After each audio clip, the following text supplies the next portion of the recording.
सुप्रभात छात्रों। आज का मुख्य विषय है सूर्यकांत त्रिपाठी निराला द्वारा रचित कविता अट नहीं रही। इस शीर्षक के माध्यम से आज हम पाठ्य पुस्तक के प्रश्नोत्तर का अध्ययन करेंगे। कल पिछले वीडियो में हमने इसमें अट नहीं रही कविता का भावार्थ और सारांश का अध्ययन किया था तथा कविता के मुख्य कठिन शब्दों का भी अध्ययन किया था। ये काव्यखंड में पाठ 3 चैप्टर का पाठ है। ये पिछले पार्ट 1 में उत्साह कविता के प्रश्नोत्तर का अध्ययन किया था और आज पार्ट 2 का सूर्यकांत त्रिपाठी निराला द्वारा रचित शीर्षक अट नहीं रही कविता के प्रश्नोत्तर का अध्ययन किया जाएगा। छात्रों, काव्यखंड के माध्यम से ये अट नहीं रही शीर्षक यो कविता है। इसमें कवि निराला ने फागुन मास की शोभा तथा मस्ती का वर्णन किया है। फागुन मास का सौंदर्य इतना अधिक है कि वह भीतर समा नहीं रहा। अटना अंदर एक स्थान पर नहीं रुकना, ये सूर्यकांत त्रिपाठी निराला का चित्र है। अब कविता का संक्षिप्त भावार्थ समझते हैं। कविता में कवि निराला फागुन मास की शोभा तथा मस्ती का वर्णन करते हुए कहते हैं कि फागुन की शोभा सर्वव्यापक है। वह प्रकृति और तन मन में समा नहीं पा रही है। उसका प्रभाव सभी पर देखा जा सकता है। फागुन में सांस लेते ही चारों ओर का वातावरण सुगंधित हो उठता है। मन उल्लास और प्रसन्नता से भर जाता है। ऐसा लगता है कि चारों ओर फागुन का सौंदर्य दिखाई दे रहा है। फागुन की सुगंधित मादकता व्यक्ति को कल्पना के पंख लगाकर गगन के विस्तार में उड़ने के लिए उत्साहित करती रहती है। कवि की आँखें उस फागुन की सुंदरता से प्रसन्नचित्त हैं जो उस दृश्य से उसकी दृष्टि नहीं हटती है।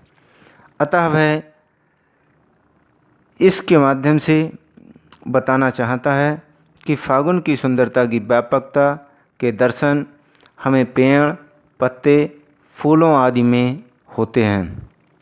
वृक्षों की डालियाँ हरे भरे पत्तों से युक्त होती हैं, कहीं हरी तो कहीं लाल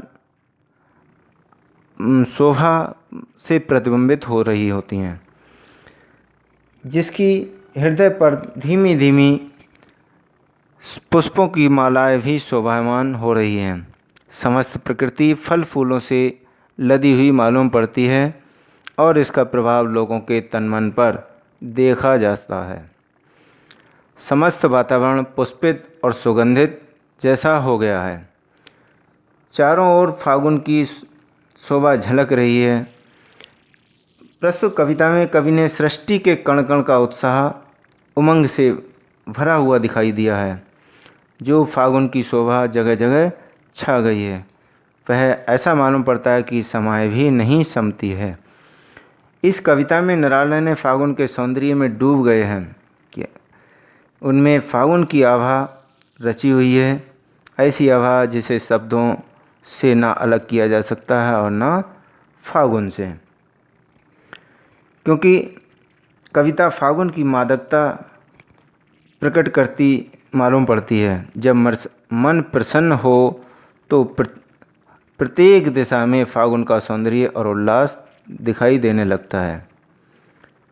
कवि फागुन मास की सुंदरता से इतना प्रसन्न है कि उसे उस दृश्य से उसकी नज़रें अलग नहीं हटती हुई मालूम पड़ रही हैं कि जैसे कहीं कहीं फागुन में मादक सुगंधित हवाएं बहती हैं तो कहीं पक्षी आकाश में उड़ते हुए दिखाई देते हैं और कहीं बाग बगीचों में कहीं हरे लाल फूल दिखाई देते हैं, कि उस दृश्य की कविता के माध्यम से यहाँ पर कवि ने व्यक्त किया है। कि इस शोभा का जो दृश्य है कि वह अपने आप में ऐसा मालूम पड़ता है कि समाते हुए नज़र नहीं आ रहा है। आज हम इस कविता के माध्यम से प्रश्नोत्तर का भी अध्ययन करेंगे कि किस तरीके से कविता में फागुन की सुंदरता का वर्णन किया है और उस फागुन की सुंदरता के माध्यम से कवि क्या क्या कहना चाहता है। जिसका आज जो शीर्षक है अट नहीं रही। इस अट नहीं रही में कवि ने पहले प्रश्न बताया है कि पहला प्रश्न है, छायावाद की एक खास विशेषता है।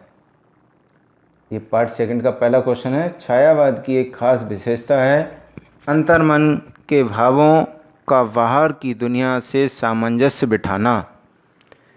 कविता की किन पंक्तियों को पढ़कर ये धारणा स्पष्ट होती है कि कविता की किन पंक्तियों को पढ़कर ये धारणा स्पष्ट होती है।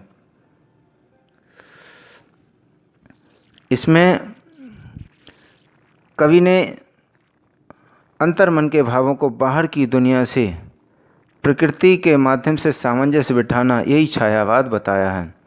निराला जी के मानवीकरण द्वारा इस कविता को बखूबी निभाया गया है, जिसमें बताया जैसे आभा फागुन की तन सट नहीं रही, इसके इन और कहीं सांस लेते हो घर घर भर देते हो, उड़ने को नभ में तुम पर पर कर देते हो। इन पंक्तियों के माध्यम से कवि ये कहना चाहता है कि कवि ने फागुन की शोभा का मानव मन के साथ सामंजस्य बिठाया है और उस फागुन की मोहकता मन को प्रसन्नचित कर देती है। दूसरा है, कहीं सांस लेते हो घर घर भर देते हो, उड़ने को नभ में तुम पर पर कर देते हो। यहाँ पर कवि ने 3 स्थितियाँ बताई हैं। जैसे पहला है सांस लेना, घर घर भरना और नभ में उड़ने को पर पर करना। कौन कौन सी स्थितियाँ हैं? सांस लेना, घर घर भरना, नभ में उड़ने को पर पर करना। कवि ने इन्हें प्रकृति तथा मानव दोनों के संदर्भ से जोड़कर देखा है। मानव और प्रकृति दोनों के संदर्भ से जोड़कर देखा है, क्योंकि प्रकृति के वायु रूप में श्वसन क्रिया से, कि प्रकृति जब चलती है हवा आती है तो उस हवा के श्वसन क्रिया से मानव मन प्रभावित होता है कि जब अगर हवा आएगी तो मनुष्य का मन भी प्रसन्नचित होगा, अन्यथा मनुष्य का मन भी प्रसन्नचित नहीं रहेगा। वह पक्षियों की भांति जब उसका मन प्रसन्नचित हो जाता है तो वह पक्षियों की भांति उड़ने को तैयार हो जाता है, अर्थात उड़ान भरने के लिए व्याकुल रहता है। इसके आगे पंक्तियों में और है लाइन, कहीं पड़ी है उर्मे मंद गंध पुष्पमाल।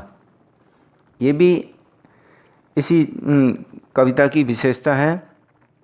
इसमें बताया मनुष्य के गले में पहनी हुई पुष्पमाला कि पुष्पों की जो माला है, वृक्षों के हृदय पर पुष्प मालाएँ सुशोभित हो रही। जिस तरीके से मनुष्य अपने गले में पुष्पों की माला पहनता है, उसी तरीके से वृक्षों के हृदय पर विभिन्न रंग बिरंगे पुष्पों की मालाएँ सुशोभित हो रही हैं। ये पहले क्वेश्चन का इसका भावार्थ था। अब दूसरा क्वेश्चन है, कवि की आंख फागुन की सुंदरता से क्यों नहीं हट रही है। कवि की आंख फागुन की सुंदरता से क्यों नहीं हट रही है। तो इसमें कवि कहना चाहता है, फागुन मास में प्रकृति की इतनी सुंदरता है कि जिसका सौंदर्य रंग बिरंगे फूलों, पत्तों व हवाओं में दृष्टिगोचर दिखाई देता है। फागुन की सुंदरता और उल्लास चारों ओर दिखाई पड़ता है। कवि की आंखें फागुन की सुंदरता से अभिभूत हैं, इसलिए वह इस पर नजरें नहीं हटा पाता है। प्रश्न तीसरा, प्रस्तुत कविता में कवि ने प्रकृति की व्यापकता का वर्णन किन रूपों में किया है। क्वेश्चन समझ लें।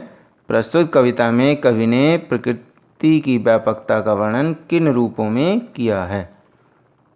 क्वेश्चन है इसमें आंसर, प्रस्तुत कविता में कवि ने प्रकृति की व्यापकता का वर्णन निम्नलिखित रूपों में किया है।